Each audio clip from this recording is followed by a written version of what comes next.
What's shaking YouTube? It's your boy Graybeard Gamer bringing you another tip video for Black Ops 4. Before we get into the video today, which is going to help you understand how to read a mini-map and how to utilize it to get more kills, make sure you smack that like button. If it's your first time here, make sure you subscribe.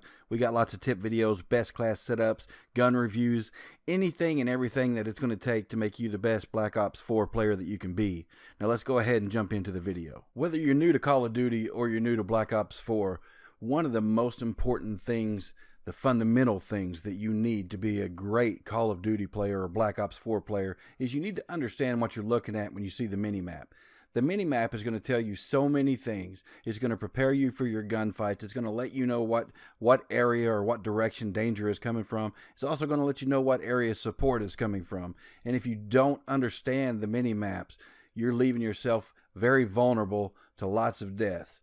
So I wanted to do this video today to kind of help you understand the mini-map and how it can benefit you and how you can read it to maximize your potential in these matches. And the first thing we need to talk about is understanding the mini-map as a whole. So the mini-map is going to tell you a couple different things. So the different colored dots, there's different colored dots that represent your enemies. So your enemies are going to be represented by two different colored red dots. One is going to be a bright red dot and one is going to be a darker red dot. The bright red dot represents enemies that are in your elevation, that are on your same elevation. So in a lot of these maps, or most of these maps, or if not all of these maps, there's some perches you can go into, there's some low-lying areas you can go into. But if an enemy is on the same elevation, the same plane that you are, it's going to be a bright red dot. Now, if the enemy or the red dot is a dark red dot, like a maroon colored dot, that dot is going to represent an enemy that's at a different elevation, either up high or down low. If you know your maps very well, then you'll know when you're coming up on a red dot where they are or what they're doing. Most of the time, it's going to give you an advantage over your enemy when you're coming up on them because you're going to know where they're at on the mini-map. The second thing we want to talk about are the arrows on the mini-map. As most of you probably already know, those arrows represent your teammates. But what you may not know is that when you see one of those arrows replaced by a skull, that means your teammate was recently killed. So what that's going to tell you, if you haven't figured out already, is that there's an enemy nearby. So that's going to give you the opportunity to pre-aim and prepare for that enemy to come after you, or maybe you can come up behind them and flank them.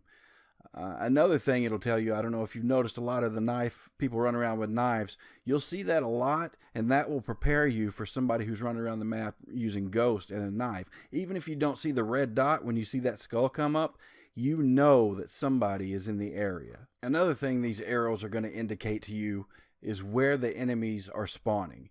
How is it going to do that? You're going to look at the mini-map and you're going to see where your teammates are spawning, and the enemies most likely are going to be spawning on the other side of the map in the known spawns. So you need to kind of be familiar with the spawns of the maps you're playing, but if you've played this very much at all, you kind of know where they're going to be spawning on any given map.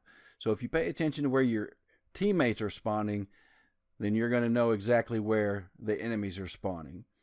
Those arrows are also going to let you know when you have support. So one of the things that I like to do is I don't like to run with my teammates, but I like to run near a teammate. And I will let that teammate go ahead of me because I know that they're going to draw any enemy fire, and they're also going to provide me support if I get in a gunfight with multiple enemies. So you definitely want to pay attention to the arrows on the map and don't just run away from them unless you have an opportunity to flank the enemy and you recognize that by the red dots on the map. And this brings me to my last couple of points in today's video. When and how often should you check the mini-map? You should check the mini-map every 2 seconds or so. You don't want to be fixated on the mini-map. I know a lot of good players say they spend most of their time staring at the mini-map, but I've found that when I'm looking at the mini-map too much, I'm not paying attention to the enemies in front of me. If they're not pinging on the mini-map, you're going to get shot in the face a lot while you're staring at the mini-map. So you want to make sure to check it every 2 seconds or so. Don't go very long without it, but you don't want to be constantly staring at the mini-map either. So every 2 seconds or so. And when you should check the mini-map is just as important. Check the mini-map when you're reloading, when you're taking cover, and immediately before or after you round a corner. Don't do it while you're rounding the corner, but do it immediately before and immediately after. Typically, after I get out of a gunfight, the first thing I do is look at the mini-map to see if there are more red dots coming. That's actually saved me more than once. So, anyway, guys, I hope this helps. It's not covering the fog of war, but I know that there's been a lot of questions about how to read the mini-map, how do you understand the mini-map, especially because the terrain is not as clear in Black Ops 4 as it was in previous installments. But once you learn the maps, reading the mini-map will become second nature. But anyway, coming down to the end of the video, guys, I appreciate you watching to this point. Again, make sure you smack that like button, and if it's your first time here, make sure you subscribe. My name is Graybeard Gamer, and I'm out.